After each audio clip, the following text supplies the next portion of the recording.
Welcome to Players First webinar we call Insight in a Snap. The first topic we want to cover is a super exciting technology that everybody have talked about and won word of the year in 2023, AI, artificial intelligence. I could be an avatar, but I'm actually flesh and blood. Please type thumbs up in the comment section if the sound is great and you're ready to get some insight in a snap.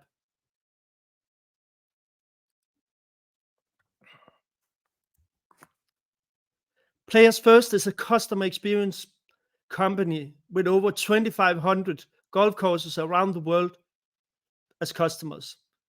As we help customers every day to get insights about golfers and benchmark the data, we have conducted over 10 million surveys. Last year alone, we had 1 million. We have happy customers from the biggest multi-club owners in the industry as Troon, the most famous golf courses, and well-known federations. Our customer feedback is a fuel that makes the engine run both for us as a company and for our customers. Now, let's jump into AI. It's fantastic to see so many people here. We are close to 200. So it's great to see all of you, and I hope you will enjoy this webinar. So AI, artificial intelligence, is challenging every industry. Or if you look at it differently, AI gives new opportunities for every sector, also the golf industry. In our first webinar, we have special guests, Kasper from Novicell and Sebastian from Trackman. Kasper, our first guest, have worked with many industries and can talk about AI for hours and hours. We have condensed his knowledge down to a quarter of an hour. So Kasper, welcome to the webinar. Thank you, Daniel. Thank you. Nice to be here.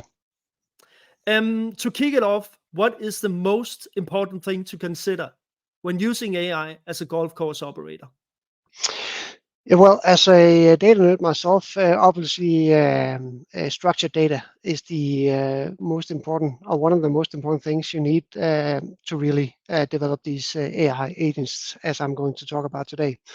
But before I jump in to that part, I just want to, quick 2 slides on where I'm from and what we do. I'm from a company called Novicell here. We have a headquarters here in Denmark, but we have departments all over Europe.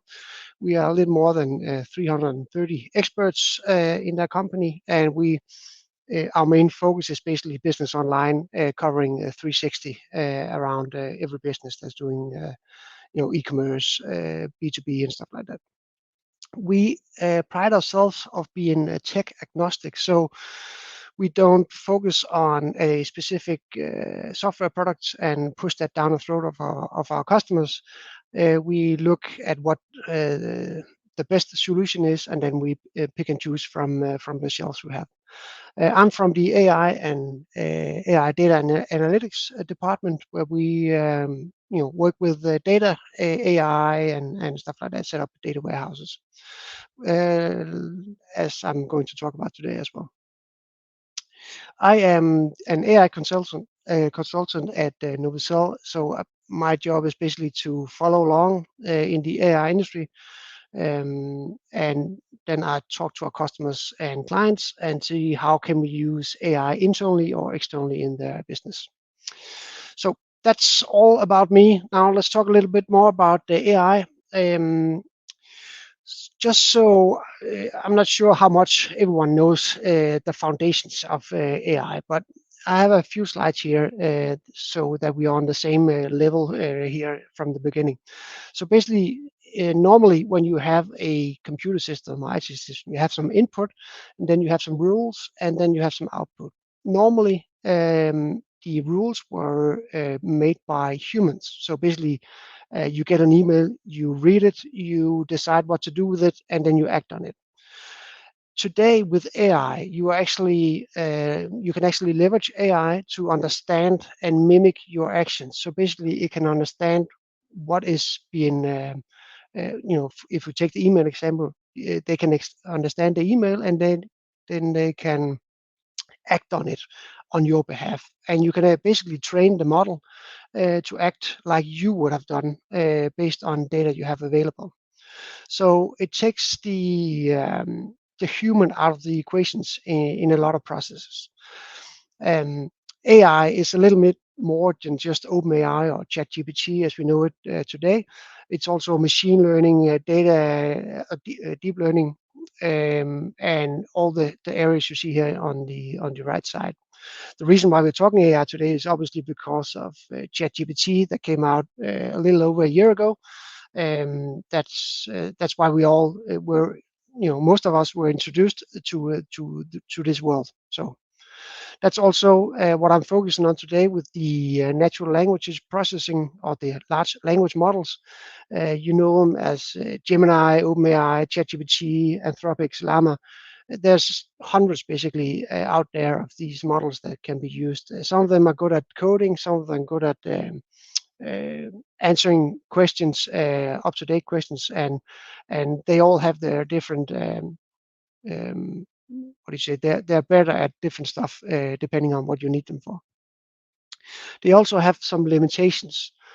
Most of the models have static knowledge, so basically they are trained up until a certain point. So they wouldn't be able to tell you how the local football match went last night. And that gives you some limitations in when you try to use them for different purposes.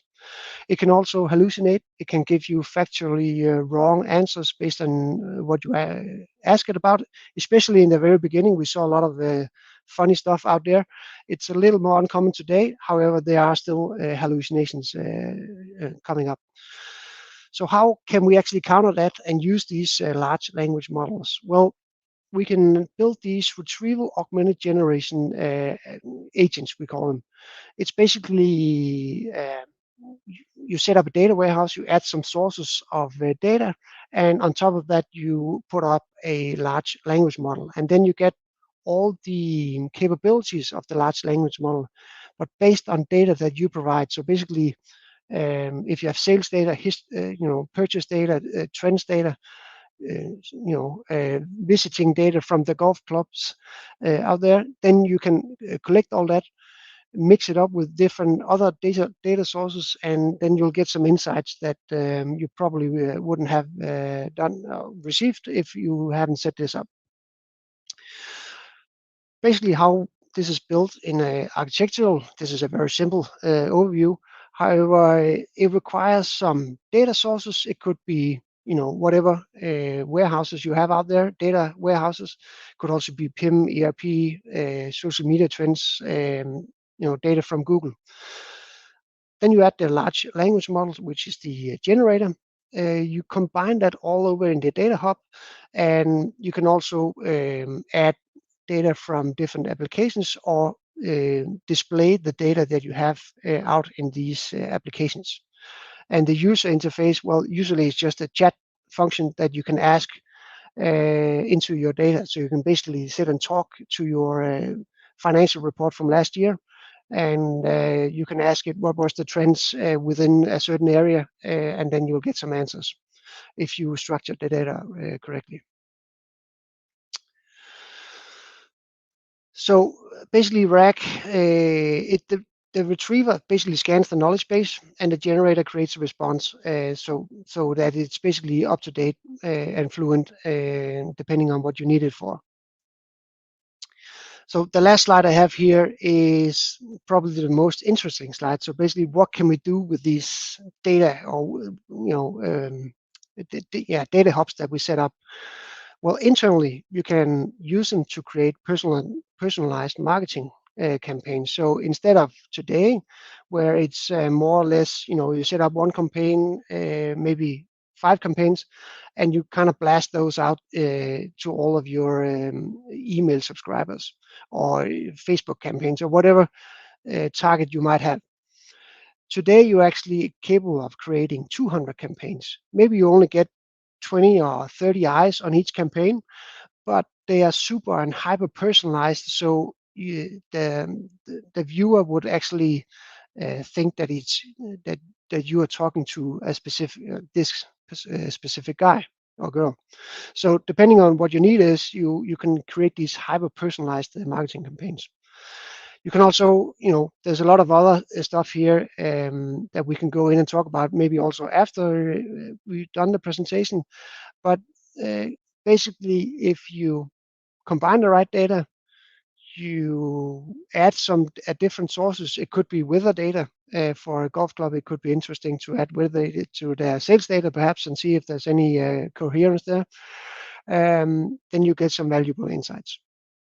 Externally, obviously customer service chatbots, you can load these bots up with all kinds of information, and then you have a 24/7 customer service for your golf shop. And then there's a lot of feedback and survey. Obviously, that's up the alley of players first, but that could definitely also be used for that. So there's a lot of different and exciting applications that you can use it for. Daniel, I think that was my presentation here. So if you want to jump in and Yes, I'm jumping in because when we started talking about this webinar, you also gave a good example of what you have done with one of the biggest retail chains here in Denmark, and I think this example is actually very interesting because I think people could get inspiration of what is possible based on two data sources. So we talked about, I think it was Danish Supermarket Group. And what you have done for these guys. Can you disclose just a bit of it? Maybe it's confidential, but yeah, I mean, our colleague was actually in charge of the project. He's at Novacell today, but Novacell didn't make it for Dan Supermarket. However, my colleague was a big part of it. That the model is basically a price elasticity model. So basically, you collect data from historic sales, and then you are able to predict how much should you decrease the price, increase the price, when should you decrease it, and based on that, you have a pretty powerful model that you can use to lower your prices and whenever to lower your prices. In connection with that, and with that in our mind, we worked with another partner where we also had this sales history, and we added weather data to the data, and then we could see the different kinds of products that they were selling when the bad weather was coming up, raining, for example. With that information, we actually created a dynamic landing page on the front page. So basically, the front page was it was controlled by the weather, more or less. So depending on how the weather was, we were just for to keep it a similar example, we were adding rain boots on the front page if it were raining. So they were selling more rain boots and raincoats and stuff like that. So that's just a simple example on what you can do combining the data and getting the sales history. And I know that's super exciting. We have actually just wrote a blog post, and I also listen to a lot of podcast about the golf industry, and they're talking a lot about dynamic pricing. And when we talked about it, I just thought that, hey, this could actually be an interesting model to try to look at some of the data and how many visitors actually going there and there on the golf course, and then look at the weather data at the same time, and then try to figure out how could we build another dynamic pricing model that is not just based on maybe one source. And from my point of view regarding AI, that is really what is interesting. That's the data part. If you have the right data and you have like the unique data set, and you can blend that together with other sources, then you will just you can create some really crazy things. But it's very exciting. Kasper, it was a really good. I know we only scratched the surface here, and if people want more about AI, then write it in the comments, and maybe we can make another condensed version. Maybe we can make a version where we are actually digging much deeper into this subject. Again, Kasper, thanks for this. I will bring you into the States when we are going to the QA session. And remember, we have a QA session at the end. I didn't say that. We have a QA session at the end of this webinar. So just ask all the questions in the LinkedIn comment. So perfect. So now on to the next speaker. This is Sebastian. Sebastian, he's from Trackman, and I know all of you guys out there that are listening in here know Trackman. Trackman, they are the radar and camera technology, and they also use AI and neural networks to learn from all the strokes and players around the world. Sebastian, welcome to the webinar. Thank you, Dana. Pleasure to be here. So let's just jump into it, and I'm super excited to hear what Trackman are doing related to AI. Fantastic. So everyone, I'm very happy to be here. Thanks for the introduction, Daniel, and also thank you, Kasper. I thought it was a great and insightful presentation you did. I also learned something, which I think is great. I'll just wait for a second here until my slides come up, but I can start by just briefly giving you a bit of background on Trackman. So Trackman started in 2003, and the company was founded by the three gentlemen that you see in the lower right corner, Klaus, Morten, and Frederick. And Klaus and Morten are brothers, and Frederick is not a part of the family, but it almost feels that way, I would say. He has been part of the journey since forever. And it's a wonderful story starting in a garage, really, where Klaus was working with Frederick and the first few engineers, then evolving into a smaller company. And today we are probably what you'd call a mid-sized company. So today we are a little over 700 employees, and we have offices all over the world. Main offices in Copenhagen, that's our headquarters, but we also have 2 offices in the US, in New York and in Phoenix. We have a development location in Poland, and then sales offices in Tokyo and Seoul. Very soon we're going to open up some more affiliate offices, but we do have salespeople all over the world. One thing that we take a lot of pride in Trackman that I want to share with you, I think that's important if you are a Trackman customer or if you consider being a Trackman customer, is that we invest a lot into the future of our products. So roughly 30% of our entire workforce is in R&D. And that's entirely on purpose. We decided since day one that where we really want to invest the money that we generate in this business is into new product development and great people on the sales side that can create partnerships with you in the market. So I hope that those of you that are customers feel that. If not, please let me know, and we'll do even better on that end. 2 other things I want to mention here that's important for you to know about our company. We've grown a lot over the past several years. We continue to grow. We also remain a profitable company. And why is that important? Well, that is important because it means we can reinvest into the future. And it gives you, as a potential business partner, reassurance that we are here for the long term. I should also mention that we are privately owned, and we intend to stay privately owned. We have no interest whatsoever in being part of a private equity setup or something like that. We prefer making the decisions in-house and for the long term. And that's also something that's relevant for partners. Finally, we own the entire value chain. So all the way from the top end of us doing designs in-house and sourcing materials locally. Most of our suppliers are from Europe. Many are from Denmark. Very few are from Asia. So we have very strong control over the supply chain, and all the way out to the sale of our products, where we have Trackman sales representatives, 100% Trackman people in all the markets that we operate in. So we don't use distributors or agents. It's not part of our business model. And again, it's because of our belief that we want to create partnerships in the market. From here, I want to talk briefly about our product portfolio today, and then I'm going to get into AI. I thought you just deserved a little bit of background on the business before we talk about how Trackman is using AI. So Trackman has evolved a lot since the origin in 2003 to where we are today.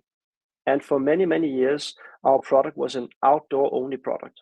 So the first 10 years or so, we were working only outdoors in the beginning, just measuring the ball flight, later also measuring the club. And as we started to measure the club, we started to get into coaching and unlocking a larger part of the market, I would say, after that. But then what's happened over the past 5-10 years is that we've really opened up 2 new markets, which is the indoor business and the range business. So those 2 parts are growing a lot. And those of you that follow general statistics from the golf industry also see that that is a big part that's growing in general in the industry. And fortunately, it's driving a lot of leads to the golf clubs because many people get introduced to golf by going into an indoor center or to a driving range, trying golf, getting to like the game, and then many of them actually transition into the clubs and become members. So that's a very nice story. So we have those 3 key ways to experience Trackman, but there are 2 other parts of our portfolio. One is as an operator, we're spending a lot of time into building a suite of business tools, offering you advanced ways to manage your business, anything from booking and payment to creating tournaments, to creating sponsorships, to getting insights on people visiting your facility. So a lot of insightful things for you as operators there. And as a golfer, we have the golf app that's available for anyone entering into the Trackman ecosystem, whether you've had a lesson with your coach or whether you went indoors to play with yourself or your friends, or you went to the range. We capture data from all those instances and present it to you in the app. And at the moment, the experience in the app, I would say, is still fairly basic in terms of your user profile, but that's going to get a lot more advanced. And learning what we just did from Casper and what you can do with data, surely that's also an area where we will start to work even more with AI to make the experience even stronger. I do want to give you 2 very concrete examples of where we have leveraged AI recently. And the first one is Tracy. Tracy was first launched in January of 2020. So it's actually 4 years ago. And Tracy was our attempt to say, okay, Trackman is measuring tons of data on the player. And we actually know what good looks like after we've seen so many shots. And we've now tracked several billion golf shots across indoor and outdoor use. So we know what a good golf shot looks like, and we know what you should work on when we see certain pitfalls. So we created this algorithm, this AI agent, I wouldn't say very early, but 4 years ago, brought it to the market. And basically the idea is, as a golfer, you hit 5, 6, 7 shots in front of Tracy, and then you're going to get a recommendation on what is the one thing to work on. Those of you that know Trackman will know that we have more than 50 parameters covering different parts of club movement and ball strike and ball flight. And that's a lot of information to take in. So rather than having you as a player or even you as a coach doing all that analysis yourself, we said Trackman can do the diagnosis. We will help you identify what is the one thing to work on, the one thing that you will benefit mostly from working on right now. And then once you've worked on that and do the test again, maybe you'll likely find it's another parameter you need to work on, because we all know when you adjust something, other things move as well. And you have to sort of work around, you could say, this optimal balance that we're all trying to achieve, where we bring the club path down close to square and also a face path close to square, a little bit depending on, of course, what kind of ball flight we tend to hit. But this is quite cool, and I hope that many of you will try this next time you get in front of a Trackman if you have that opportunity. It was our first step into, I think, AI in a way that you could really see and feel it from a customer's perspective. Now, before I move on, I just want to mention that even before Trackman brought out AI this way as an agent to help the player or the coach identify the most important thing to work on, we have for many years been using AI in our algorithm development, because our tracking algorithms, where we take in signals from the radars and from the vision from the cameras, we combine sources here, different sensors. We definitely use machine learning and deep learning, and also something called neural networks, different approaches and AI tools to structure that data and make our tracking smarter and better over time by learning from past experience. So it's something we've been working with for, I would say, more than 5 years, maybe 5 to 8 years, probably even before we started using these terms, but now all these things have names, and that's great. It makes it easier for us to talk about it. The second example I want to give you is a very recent one, and this is brand new. This year at the PGA show in Orlando in January, we announced that we are launching our AI motion tool. And this will come out with a release that's hitting the market end of March. So very soon, this will be in your hands if you're a Trackman owner. And this AI tool basically is an example of what is called biomechanical markerless tracking. It's one of the movements in the industry that manufacturers and industry players are trying to track the body movements, and so are we. So in addition to providing data for the player in terms of how the club is moving down, how the club is colliding with the ball, and how the ball is flying, we're now also measuring points on the body. And behind these few points of interest that you see on the screen, we have a complete so-called stickman with tons of points on the body, tracking, I think it's 25 or 30 data points in time as the player is doing rotation and moving the body.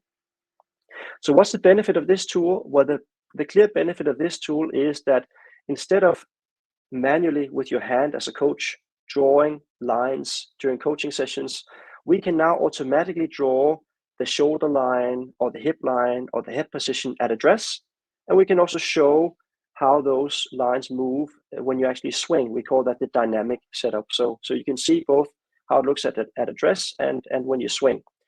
In this image, the address is the blue line, and the dynamic one is the orange one. So you can see the orange shoulder turn here is Dustin Johnson having turned his shoulders, and the blue one is his upwards tilting shoulders at address. This is a very first version of what we're doing with biomechanical tracking. We will be adding rotation ratios, we'll be adding degrees, we'll be adding recommendations as to how does body movement correlate to the numbers you produce.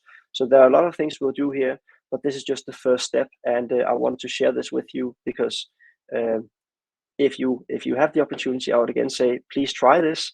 It's a really cool tool. Lastly, I promised to also talk a little bit about the future. And I think the short message here is that we try to leverage AI in many ways. We have, as I said before, been working quite a bit with machine learning and with deep learning. We have not yet been working a lot with these large language models, these LLMs, but we have many ideas of how we want to do that actually in our business. So that is something that you also see. And just to give you a couple of examples of what you could expect from us in the future is we will, of course, continue to improve our tracking. That's a given. It's in our DNA. It's what we do.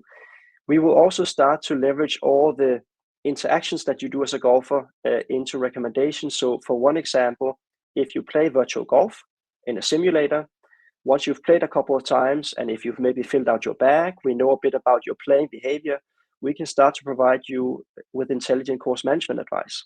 What are the strategies you should choose as you play your way around the course? We all know many golfers unfortunately make mistakes, strategic mistakes, and end up paying with a bad score as a result of that. And here will be something coming that can help you work on I'll say, adjusting your mind and understanding the risks and making even more conscious decisions when you're on the course. We will also begin over time to suggest what you should work on based on your player profile. What are your strengths? What are your weaknesses? Where would you benefit from working more? That's something that's obvious that we should be doing. We also have a big effort going to connect coaches and players. So we are on a journey where over the next, I would say 1 to 2 years, we continue to launch smaller features that bring coaches and players closer together.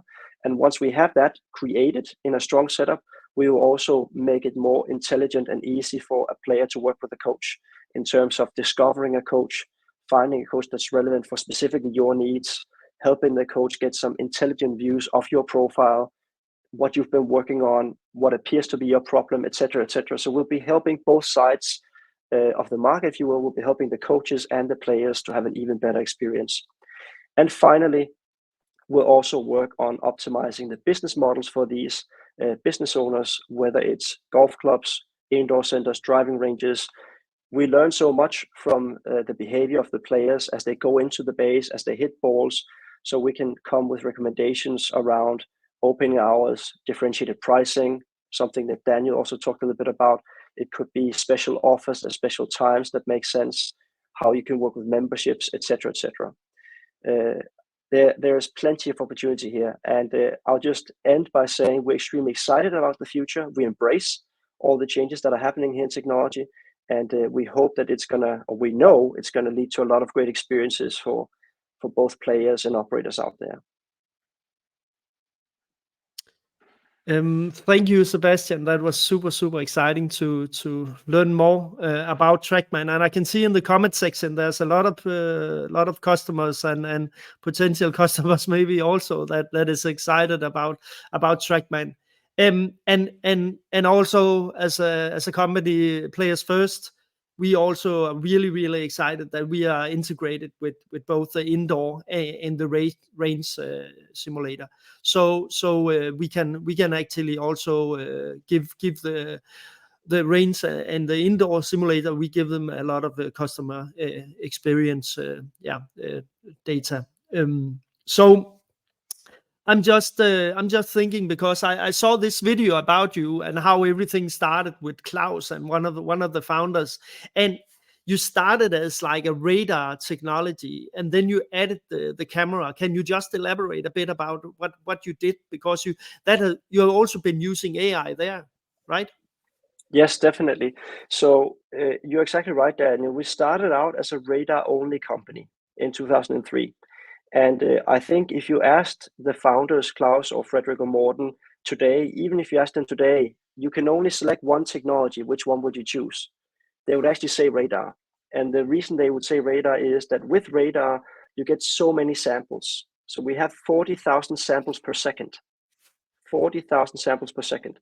We get lots of information around how the club is moving towards the ball, impact, and also tracking the ball all the way.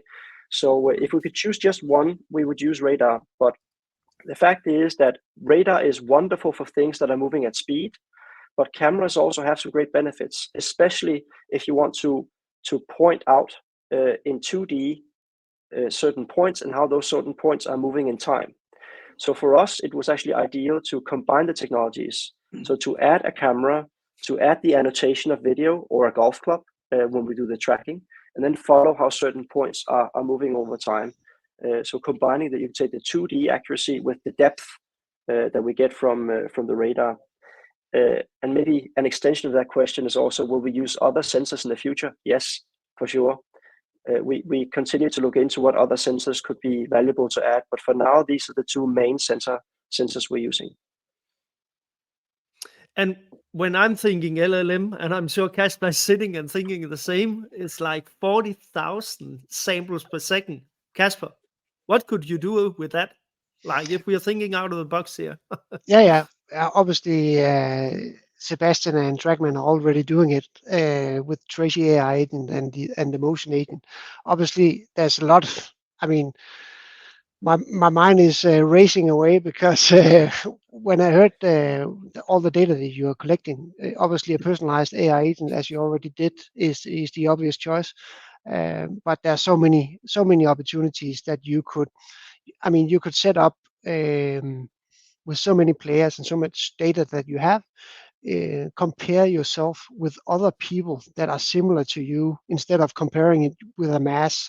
So basically, you're comparing on equal terms, basically. So that's also in terms of the personalized trend there is. So yeah, You that's mean like a benchmarking, right? Like peer grouping. Yeah. exactly. So I'm not comparing myself with Tiger Woods or whoever when I'm playing, but with other like-minded men with 2 kids and 1 week of golf lesson or something like that, right? So yeah.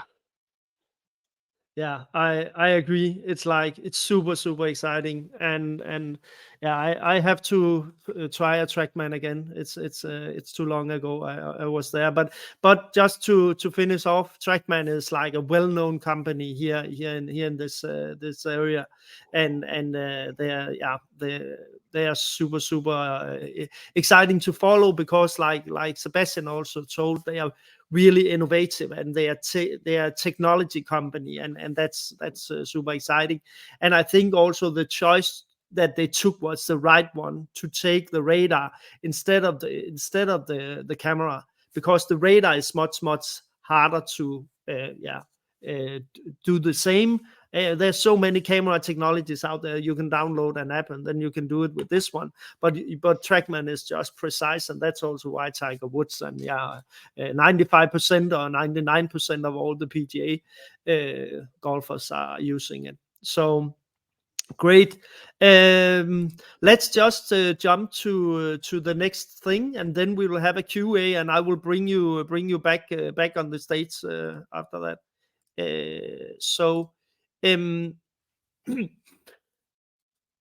At Players First, we are of course also thinking about AI and what we can do, because we have a lot of data also, and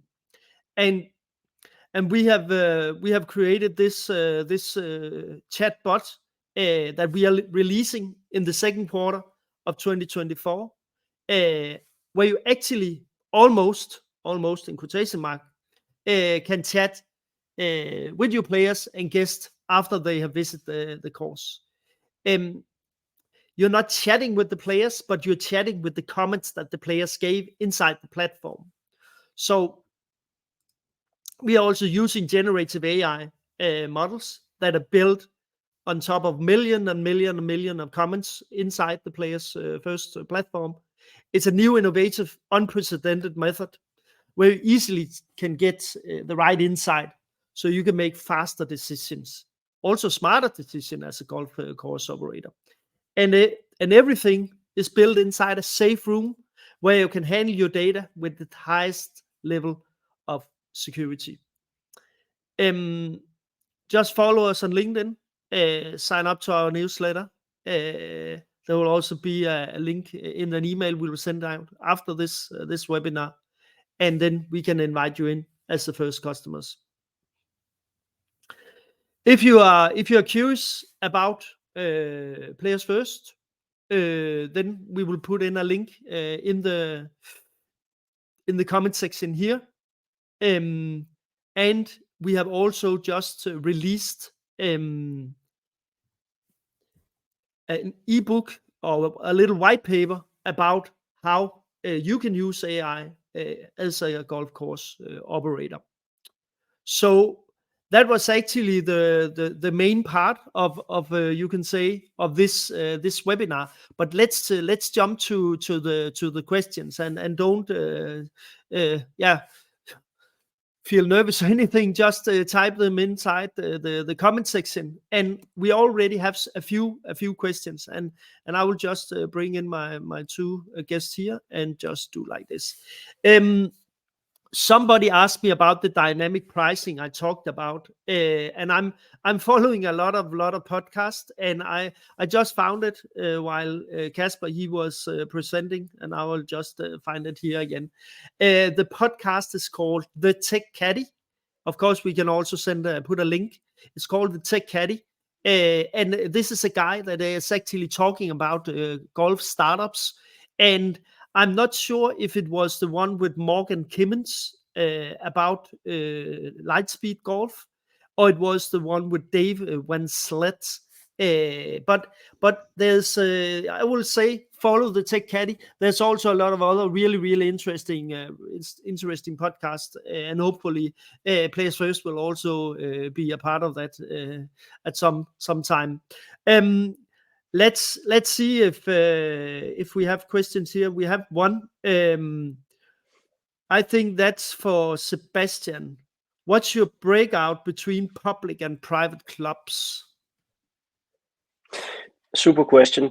I would say pretty similar to the general breakdown. So if you consider whatever country you're in, and if you know what the breakdown is in your country, let's just say 80-20, I would say we are very much in the same ratio when it comes to coaches. So that's from a coaching perspective. We're fortunately at a point today where very many golf coaches want to use technology, and they decide to invest as part of running their business, meaning it's no longer for the few. we have around 15,000 coaches today using Trackman technology, and with the entire universe being around 50,000, that's around 30% penetration or something. So we are definitely across public and private, and pretty much following the split that you have in your country when it comes to the coaching side. The answer is a little bit different if you ask about range technology or simulators. That's why I just made that clarification. So when it comes to the coaching side. Awesome. And I can actually see that the host of this podcast is also in this webinar. So that's super exciting. Mike Hendricks is also listening in. So that's exciting. Let's see if there's anything else. But Kasper, while I'm looking for more questions here. Sure. If you're thinking out of the box here, and let's say now we are almost like a startup weekend. We are 3 innovative guys, and we have to use AI. What kind of solution should we build? What should we look at? I know there's so many startups out there. Maybe it's already built, but we are the best at executing it. Exactly. Yeah, it's all about executing, right? Yeah, exactly. Well, it's hard to come up with just here on the fly. Obviously, with all the data that Sebastian and Trackman has, there is potential for a lot. You can use that not only obviously in golf, but all other kinds of sports as well, and you can develop on that. Adding weather data into the pile, actually, just to stick with weather, we talk so much about it. That's actually interesting, I think, because a golf ball is affected by the weather, whether it's cold or hot. It has a some depending on how long you will shoot and stuff like that. So I've lived in Texas for a couple of years. When I was younger, I actually have a background as a fighter pilot, and we used a lot of time of analyzing the weather. And we know, our aircrafts were performing much better when it was cold. Obviously, when we were in Texas, we didn't have that feature. So, and I'm pretty sure it's the same thing with golf. Weather can have an effect. It can have an effect on your results. Combining that data into the analytics would actually maybe provide you with some answers in different cases. So that could be an interesting topic to look at. I don't know, Yes. Sebastian, if you have some insights here. No, I'd love to comment on that. I think it's a super sharp, I would say, view, and completely agree. Weather is extremely important for how the ball is flying, and we have one way that we look at this, but we think we can do even more. To your point here, something we have been doing for a couple of, I would say actually fairly many years now, is something we call normalization. So we track the ball, if it's outdoors, for example, we track the ball all the way.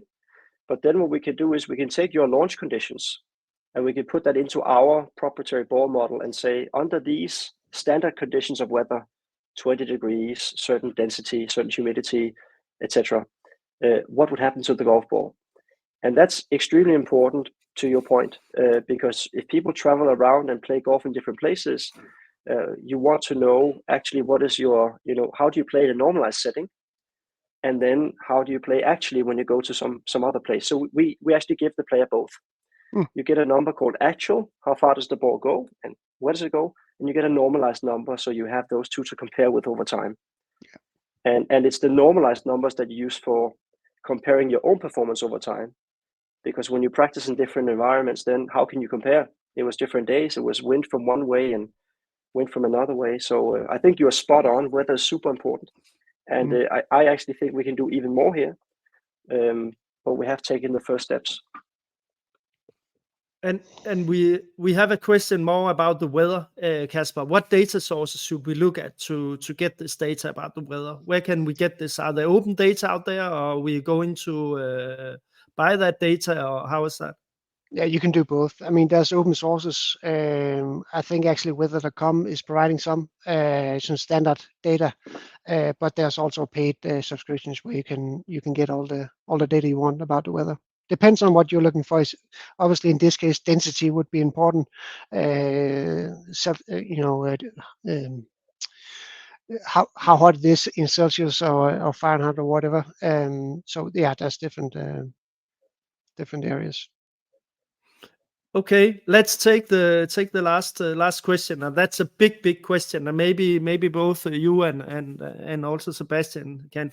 What is the big next leap in technology in golf? Sebastian first. What do you think? Very good question. I think a movement that has started and will continue to start is that the suppliers of golf technology will use different AIs to make the experience easier and smarter, both for operators and players. That's a very broad and vague answer, I'm sorry, but I think it will have the way it's going to be implemented will be very different, but there'll be tons of services coming out that makes the experience easier and smarter and more enjoyable, both for the operator and for the player. Yeah, I can also comment a little bit on that. I mean, Bill Gates has been talking for years about these personalized agents, and we're actually starting to see that being implemented in phones and stuff like that. These personalized agents are basically RAG agents that, data warehouses. They know everything about you. It's encrypted, and everyone has one. Sebastian has one. Trackman has one. You, Daniel, has one. And when if I want to send a bag of flowers to you, Daniel, I'll just say it to my agent. He will communicate with your agent. They will talk. Okay, he's at Nørreport in Denmark. I will send them over to his place at number 7, and I will even pay for it. And they will communicate, and the flowers will show up. The same thing you'll see in e-commerce, buying stuff. When you are at the pot stirring the food, and you say, "Oh, we need towels. Buy some towels," and then it's done. It's the same with golf equipment, training lessons, everything. So instead of figuring out what trainer should I have for my golf game, the agent will know all, or maybe Trackman will know all about you, how your style is, how you're playing, what you need to be trained, and it will provide the right trainer for you. You don't need to go in on Google and search and blah blah. I need have 100 personalized trainers to pick from. The agent will actually pick the ones that fits the needs the best. So that's what we are going towards, and that's why I'm talking about structured data, structuring it the way the RAG agents can actually read the data and understand who are you, what are you doing, and all that. So I think that's coming. We've seen the first use cases coming up, and we'll see a lot more about that in the future. I'm pretty sure about that. I agree 100%. Thank you, Kasper, and thank you, Sebastian, for being part of this first webinar, Insight in a Snap. I hope all attendees found this interesting, and just keep on put in the comments below. But we will end this stream now, and hopefully see you next time in the next webinar. See you all. Bye-bye. See you. Bye-bye.